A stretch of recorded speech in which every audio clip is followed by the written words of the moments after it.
आगे कथा बताते हैं। पित्रोश्च पूजनम कृत्वा प्रक्रांति च करोति यः तस्य वै प्रीतिजन्य फलम भवति निश्चितम।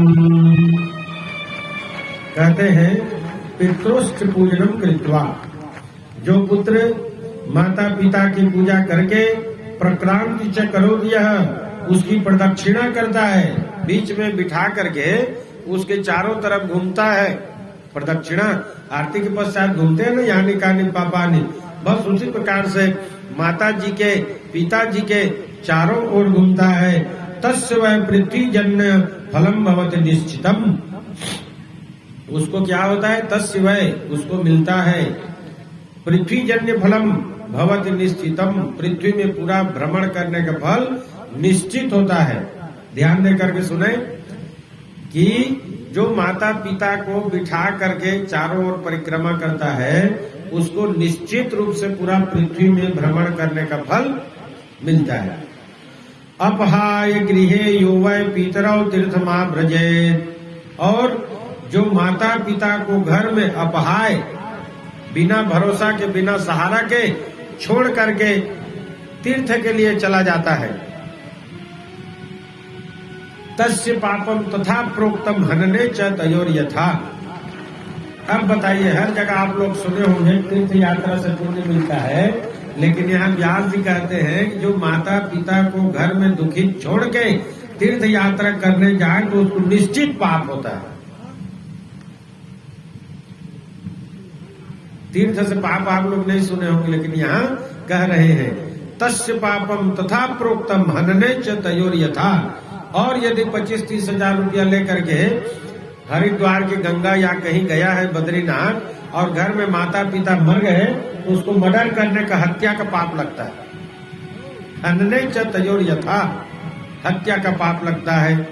पुत्रस्य च महतीर्थ पितरोश्चरण पंकजम, पुत्र के लिए माता पिता के चरण कमल ही महान तीर्थ है।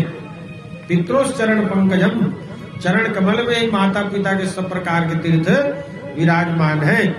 अन्य तीर्थे तु दूरे वह गत्वा संप्राप्यते पुनः, क्योंकि अन्य तीर्थ में 25-30 हजार लेके घर द्वार खेत जमीन बीवी बच्चा पुत्र परिवार सबको छोड़ के जाओगे तो तीर्थ का फल मिलेगा कि नहीं, इसका भी कोई विश्वास नहीं है, निश्चित नहीं है।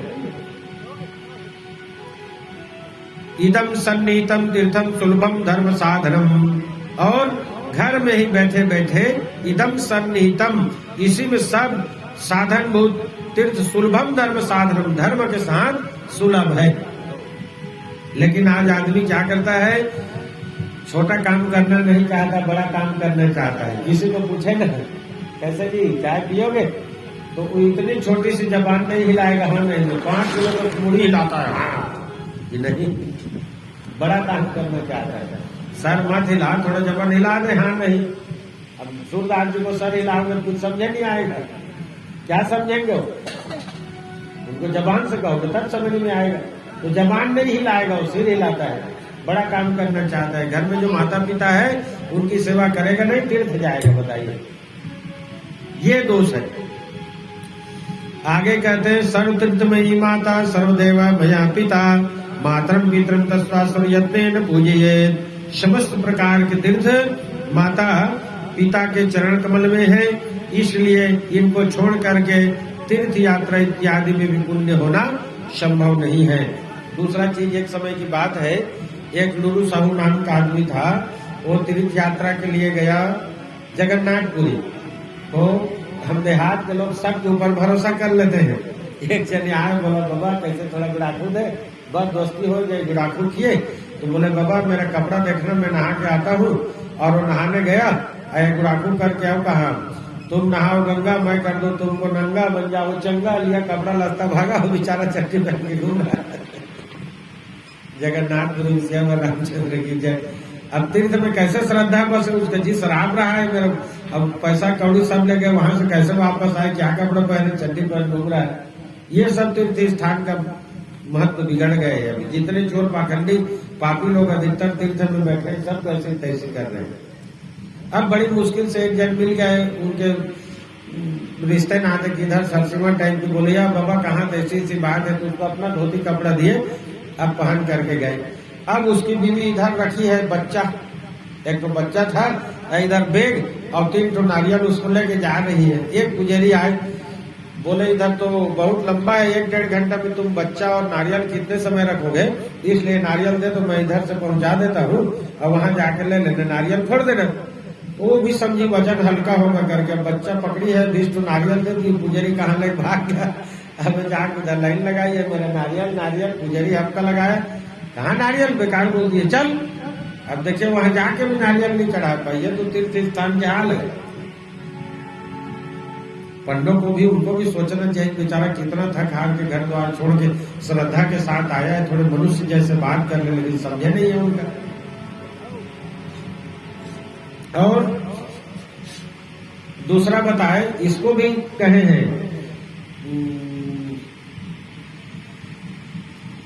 चलता फिरता तीर्थ स्थान कहा है इसको भी, जिमी जग जंगम तीरथ राजू कहा है ना, चलता फिरता तीर्थ स्थान है।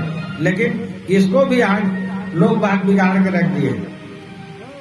यहाँ कथा में बैठ करके भजन के जगह में और कुछ गाने लगते हैं, एक बार आ जा, एक बार आ जाएगा क्या वो फांसी हो जाएगी, तेरे बैकुंठ चला जाएगा। ये सब भजन करने का तरीका नहीं है।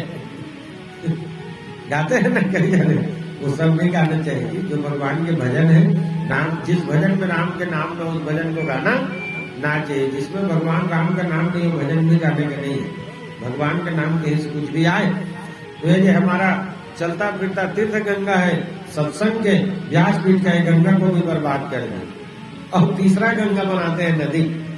हर गांव के तालाब पे आप देखिए, पहले का समय था तालाब का पानी पीते थे, कोई गमछा डुबो दे 100 रुपये जुर्माना होता था उसमें से। लेकिन अब हर गांव की स्थिति खराब है, गांव के नाली ही वहां जा रहे हैं बह करके पूरा, न कोई वहां नहाना चाहता है, न कोई रहना चाहता है। गंगा भी बर्बाद हो गई थी पूरा, जितने नाली है सब गौ हत्या करके खून सब तो उसी में गंगा जी में बहा रहे थे। मोदी के आने के बाद कोरोना हुआ, पूरा साफ हो गया सर, अपने आप करोड़ों खर्चा किया तो साफ नहीं हुआ था। तो ये सब बातें आती है, इसको हम सबको ध्यान देना है, हमें सुधारना है। हमारे द्वारा ये सब होने वाला है, धीरे धीरे ज्ञान आने पर। उसी को बताए कि ये जो माता पिता है, इनके चरण कमल में ही सब है, इनकी सेवा से सब प्राप्त हो जाता है। पितृमातृ समम लोके नास्यन्त देवतमं परम तस्मात् सर्व प्रयत्नेन पूजयेत् पितरौ सर्वदा। पितृमातृ समम, माता पिता के समान, लोके, लोक में, नास्य देवतम परम, और कोई देवता नहीं है, परम देवता नहीं है। ये लोग साक्षात देवता है, जैसे बताया थे सूर्य देवता है, चंद्रमा देवता है, पवन देवता है, उसी प्रकार से माता पिता भी देवता है। लेकिन तस्मात् सर्व प्रयत्नेन पूजयेत् पितरौ सर्वदा, इसलिए माता पिता को हर प्रकार से अपनी शक्ति के अनुसार पूजन करना चाहिए। सगुण और निर्गुण का भेद यहाँ आ जाता है। देखिए माता पिता को देखने पर, भगवान राम थे, वो गए, नदी पार करना था, निषाद को बोले मांगे नाव न केवट आना, कहे तोर मरण में जाना है, केवट ले आ नाव, केवट देख भी नहीं किया। अब देखिए यहाँ भगवान को दुख इसलिए हुआ कि जब मैं पीतल के मूर्ति में रहता हूँ, पत्थर में शालिग्राम भगवान रहता है या शिवलिंग के रूप में रहता हूँ, ये तो मेरी कैसी पूजा करते हैं, दूध में, दही में, घी में, मोदरस में, शक्कर में, धोती, साड़ी, अगरबत्ती, दिया, चंदन, सिंदूर, गुलाल, सब पूजा करते हैं। चल भैया भगवान है, इसकी पूजा कर रहे हैं ना। लेकिन वही राम भगवान जब निर्गुण से सगुण में गए तो केवटा के मन में आ गया, ना उसको चाय पूछ रहा है, न पानी, न कुछ, नाव ला कह रहे नहीं ला रहा है। भगवान को बड़ा दुख हुआ कि देख मैं निर्गुण में मेरी पूजा होती है, सगुण में कोई पूछ नहीं रहा है, सगुण में भ्रम आ जाता है, इसलिए निर्गुण को बढ़िया मानते हैं। लेकिन जब तक सगुण की पूजा नहीं होगी, निर्गुण की पूजा नहीं होगी, वही सगुण निर्गुण है। तो माता पिता हमारे घर के सगुण देवता हैं, इनकी भी पूजा हमें यथाशक्ति निस्वार्थ भाव से करनी चाहिए। और घर में ही संस्कार प्राप्त होता है। एक पुत्र था, छोटा बच्चा, वो दौड़ते हुए गया दुकान में और जाकर के एक तो लक्स साबुन चुरा के ले आया, अपने माँ को दिया, उसकी माँ लगाई, खुश हो गई, बड़ा खुशबू वाला पसीने का दुर्गंध आया, तो मस्त साबुन लाया बेटा खुश कर। अब बाजी चोर भाटा चोर धीरे धीरे सेंट पर बड़ा चोर हो गया। अब बड़ा चोर होकर के जब जेल गया ना, तो उसको पूछे जेल वाले किससे मिलेगा, बताया माँ से मिलना चाहता हूँ। अब उसकी माँ आई, बेटा करके गला लगाने चाहिए तो उसके नाक को काट दिया हो, चाप के निकाल दिया। बोले कैसे किया बेईमान? बोले जिस दिन मैं लक्ष्य साबुन चुरा के लाया उस दिन अच्छा हमका मार देती ना, आज मैं जेल में नहीं रहता। धीरे धीरे यह मंजिल बना दी तो मैं फंस गया। माता पिता को भी उचित शिक्षा बच्चों को देनी चाहिए, हमेशा उनको बचा करके रखें।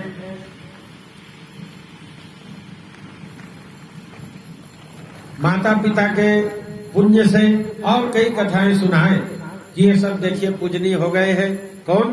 पहला नंबर गजानन जी, गजानन स्वामी। सहस्त्रार्जुन के 2 पुत्रियां थी, रिद्धि और सिद्धि। उन दोनों के लिए आए शिव जी के पास, बोले आपका कार्तिकेश्वर और ये गणेश दोनों पुत्र हैं, इनके लिए दोनों बहन के आप विवाह कर दीजिए। गजानन स्वामी बोले मेरी कमाई धमाई नहीं है भाई, मैं गृह कार्य में नहीं फंसना चाहता, गृह कार्य नाना जंजाल यदि दुर्गम शैल विशाला, घर में काहे फंसूंगा, मैं नहीं फंसूंगा। कार्तिकेश्वर को बोले हाँ हाँ मैं विवाह कर लूंगा। अब जब दोनों को राजी किए तो उनके लिए व्यवस्था की गई कि जाइए आप पृथ्वी को घूमिए और चक्कर लगा के आइए, जो आ जाए उसकी विवाह कर देंगे।